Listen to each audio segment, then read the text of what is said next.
আসসালামু আলাইকুম এভরিওয়ান। আজকে বানাচ্ছি চটপটি। চটপটি এবং ফুচকা বাসায় বানিয়ে খাই। বাইরেটা একদম অ্যাভয়েড করি, কারণ বাইরেটা অস্বাস্থ্যকর, তা আমরা সবাই জানি।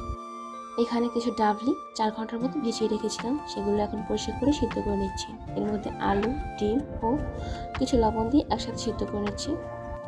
যেহেতু সব সেদ্ধই করবো, তাই আলাদা আলাদাভাবে না সিদ্ধ করাটাই বেটার, একসাথে সিদ্ধ হলে ভালো হবে।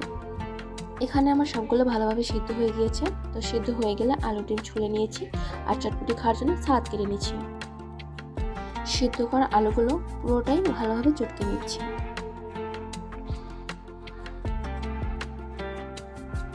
আগে থেকে ভেজানো কিছু তেঁতুলও ভালো করে চটকে নিচ্ছি।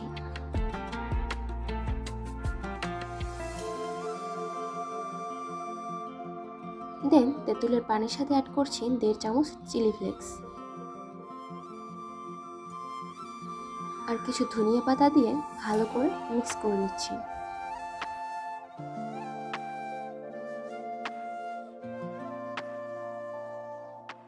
এখানে চটপটির ডালের সাথে চটকানো আলুগুলো পুরোটাই দিয়ে দিচ্ছি। সাথে অ্যাড করছি রাঁধুনি রেডিমিক্সের চটপটি মশলা 2 টেবিল চামচ। আরও অ্যাড করছি 2 টেবিল চামচ চিলি ফ্লেক্স। তেঁতুলের টক পানি থেকে কিছু পরিমাণ পানি অ্যাড করে দিচ্ছি। দেন সবগুলো ভালো করে মিক্স করে নিচ্ছি। আপনারা চাইলে হলুদের গুঁড়ো অ্যাড করতে পারেন, বাট আমি হলুদের গুঁড়ো অ্যাড করিনি। চটপটির স্বাদ বাড়ানোর জন্য আমি কিছু ধনিয়া গুঁড়ো অ্যাড করেছি। এখানে আমার চটপটির মিশ্রণটি এখনও পাতলা আছে, এটি একদম জাল করে ঘন করে ফেলব। ততক্ষণে আমি চটপটির জন্য কিছু ফুচকা ভেজে নিচ্ছি।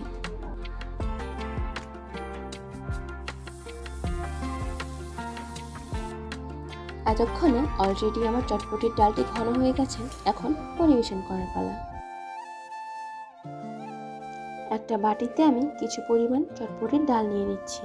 এখন এটিকে আরও সুস্বাদু করার জন্য সালাদগুলো অ্যাড করে নিব। চটপটির উপর থেকে অ্যাড করছি কিছু পেঁয়াজ কুচি, কাঁচামরিচ কুচি, ধনিয়া পাতা কুচি, শসা কুচি, উপর থেকে কয়েকটি ফুচকা ভেঙে দিচ্ছি।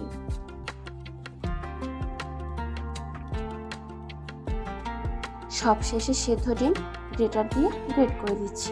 বাকি তেঁতুলের টক পানিটা যার যার স্বাদ অনুযায়ী সে অ্যাড করে নেবে। ফাইনালি আমার চটপটি রেডি। লাস্ট কবে বাইরে চটপটি খেয়েছি মনে নেই।